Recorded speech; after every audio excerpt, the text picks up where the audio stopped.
Hello again my friends, it's the Boy Needs Dog and welcome to the channel where I talk about, play, rank and review games on the Evercade old and new. And I'm back properly now for a string of videos. Yes, I've got the Alpha and the Pirate EXP, should be arriving today. I've also got December's carts to do a first look, but still waiting on November's carts, so a lot to get through. But today is another rank and final thoughts episode, and today's spotlight is the Bitmap Brothers Collection 2. And this has been a funny old cart to rank, remembering back to the last Bitmap Brothers cart had an awesome collection of titles on it, but they were the console versions. This second collection is all about the Amiga, the fabled best versions of most of their titles. The downside is the arguably better titles are on the console cart, but this cart still shouldn't be sniffed at. There are 3 titles I've wanted ever since the first collection came out. I have been completely surprised with how this ranking has gone compared to what I've predicted upon first hearing about this cart, and then again after really getting into each title. I've surprised myself, but will I surprise you? What are your guesses on how this will go? Let's get stuck in and find out. Number 6. And at number 6 is Kadavra the Payoff. I remember the original Kadavra back in the day, loved the look of the isometric world. We got lots of isometric games on the Spectrum, Amiga, etc. back then, didn't we? I kind of dug them in a big way. I never actually got to play it, so this was my first for both iterations. I loved the design and detail in all the rooms. I loved the interactability with all the items and the way the lock works in the hideout at the start with all the diaries opening up new sections. Took me forever to twig that though. Like more games than I could mention, there is an element of dizzy here. Grab this item and use it on that, or give it to that person, etc., which I'm always fine with. There are some things that hold it back, like when an item is under another item, case in point, the bloody dagger hidden under the pillow, so I'm trying to push the pillow out of the way, and it just pushes them both in unison, off the bed and sometimes right up to a wall, and then I can't push it anymore and the bloody dagger's stuck underneath. I know this has got to be a me thing, and other times I've done it, it's worked fine. Though I'll admit, I haven't got to the end of this game, as far as I got in the original Kadavra yet. I feel I've got through enough that my opinion won't change. This isn't lost because I dislike it, far from it, it's just the fiddly frustrations mean I enjoy the other games more in this collection.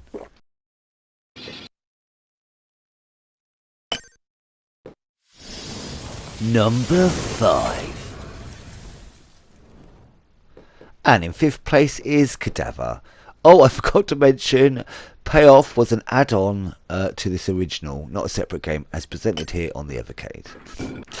Though the locations aren't as interesting as Kadavra the Payoff or as DL'd, I still think I prefer the original. There isn't much in it though. I feel I got through this smoother, it just seemed a bit more logical. And I just seemed to be having more fun overall. But again, it was close. The other was ahead of the rankings originally, and both were higher up the list. Yet something else in the list turned my head the more I got into it. Think of that famous meme, I'm with Kadavra, but I'm looking at something else.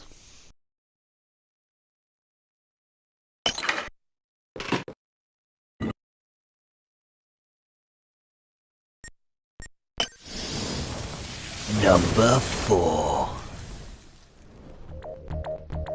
And at number 4 is the Chaos Engine 2. Now this game has been a bit of a roller coaster for me. Initially I was so excited, I heard there was a Chaos Engine 2 but never had the chance to play it back in the day. But when I first loaded it up, all I felt was deep disappointment. The art style, colouring just seemed completely off. The music wasn't a patch on the original, in my opinion, and the game itself seems to have been butchered into a split screen affair catering for a more 2-player experience. The existing level design and maps have been cut down to small arenas instead of exciting exploration and secret uncovering. I hated it. I thought, what the hell were you thinking, brothers? What is this diabolical shitbag? But, and it's a big but, and I cannot lie, over time I have come to understand the game more. It has interesting goals on each stage that give it some degree of variety, and then I'll still never understand the change, and to me it will always be in the shadows under its big older brother. I'll have to admit I have had a blast in 2-player. Single player, if I'm being completely honest, just makes me frustrated and angry half the time. If I have to redo a stage one more time, I'll burn the bitch. Rare does a game make me this angry, but I respect what it was trying to do. Just don't ask me to play it again in single player.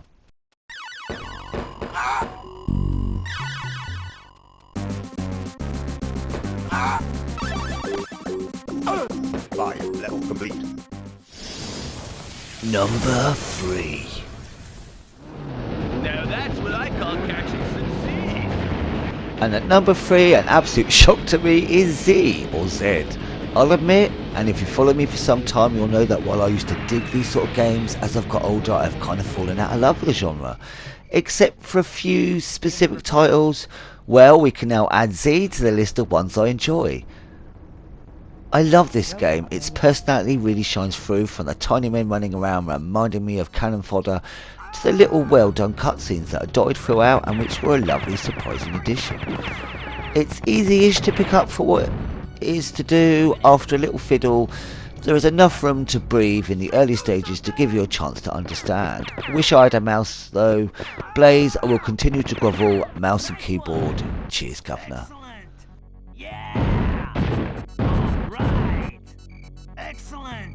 Hey boys, we got them surrounded! Let it rip! All right.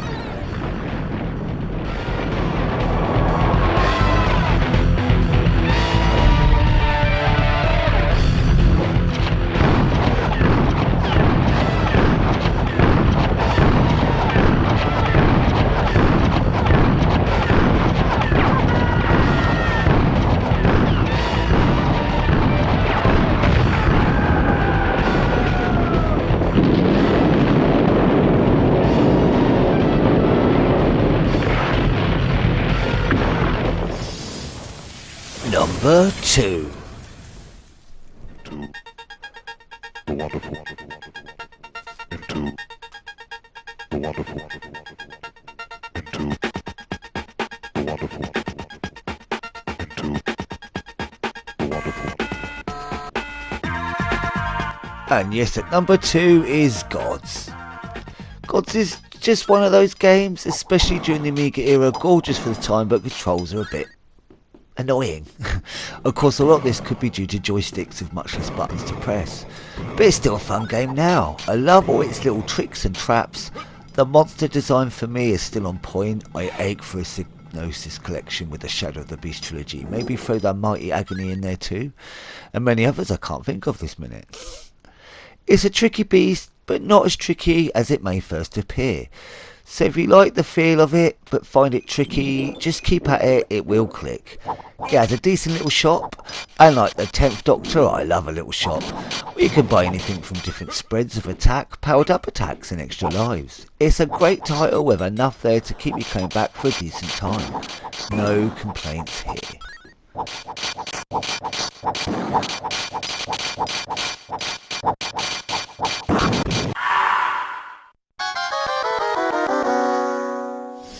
Number 1.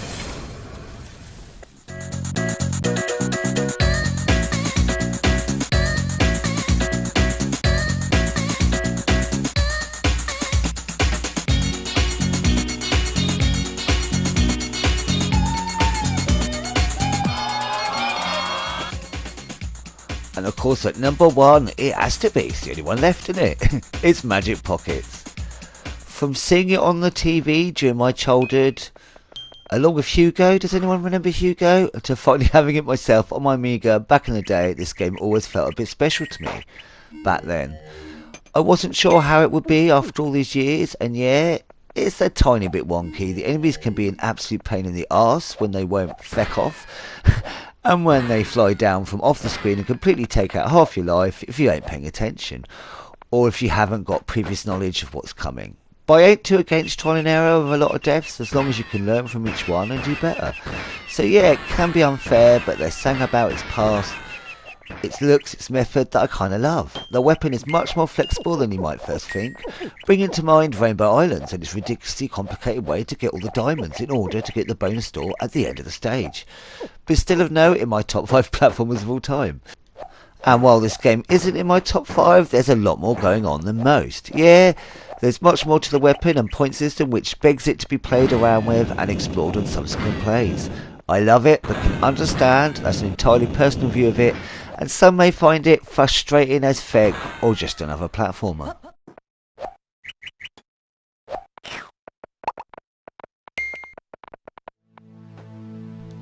So there you have it, my ranking for all the games on the Bitmap Brothers 2 collection. And as for the card as a whole, I can't lie, having Magic Pockets and Gods in my collection is rather nice. I don't feel there are any bad titles in this collection, merely some with frustrating elements, which if I'm honest, if you're getting into the game you can kind of see past and enjoy it for what it is. This collection won't be for everyone, but for those who loved Bitmap Brothers back in the day, this is a bit of a treat. And I don't think I'm alone in saying, Blaze, you lovely people, yes, I'm totally grovelling again, please don't think we'd be against a third Bitmap Brothers collection with the same lineup as Cart 1, but the Amiga versions. We would have no issue, we'd embrace it, adore it, probably we'd stroke it when no one was looking, like the Doctor does with his TARDIS, and I do with my Mega Man Alpha. Please and thank you. So what do you think of the second Bitmap Brothers collection? How does it rank alongside the first collection for you? And would you like an Amiga cart with the first cart's lineup? Let me know in the comments below. And if you've made it here to the end of the episode, thanks ever so much for joining me. Leave a thumbs up or comment if you'd like. But even if not, I'm just happy you picked your head in for a goosey gander. Look out for my first looks at the 4 new carts and the alpha as soon as I get my arse into gear. Though I'm not sure what order I'm going to release them in yet. We'll just have to find out. And until next time, be seeing you.